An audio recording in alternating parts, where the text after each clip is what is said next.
Monsieur le représentant du Haut-Karabakh, Monsieur le Président, chers collègues, tout d'abord, au nom de l'UDI, je tiens à remercier Monsieur le Président Xavier Bertrand pour son soutien indéfectible à l'Arménie, ainsi que François de Coster pour l'impulsion au niveau européen qu'il a souhaité donner au Comité européen des régions lundi matin.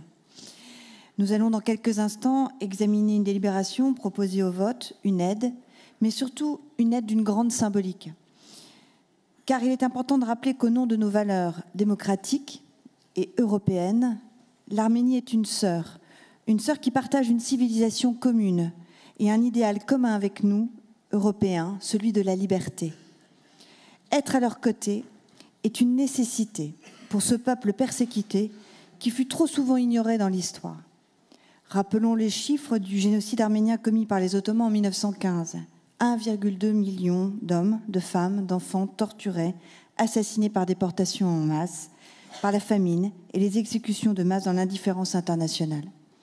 Ces méthodes ne sont pas sans faire écho au blocus du corridor de la Chine depuis l'hiver 2022 par le dictateur Aliyev afin d'empêcher tout acheminement de médicaments et de vivres.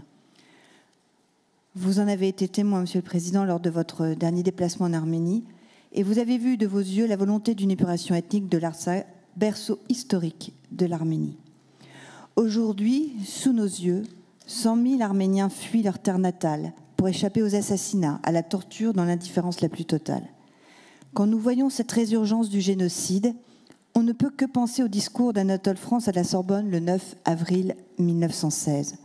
En parlant des grands devoirs à remplir des alliés, il disait « Alors, ils assureront la sûreté et l'indépendance de l'Arménie. » Qu'en est-il aujourd'hui de nos devoirs face au danger de l'ottomanisme d'Erdogan et d'Aliyev qui menacent l'Arménie? Après avoir vidé ce territoire, ils effaceront sa culture.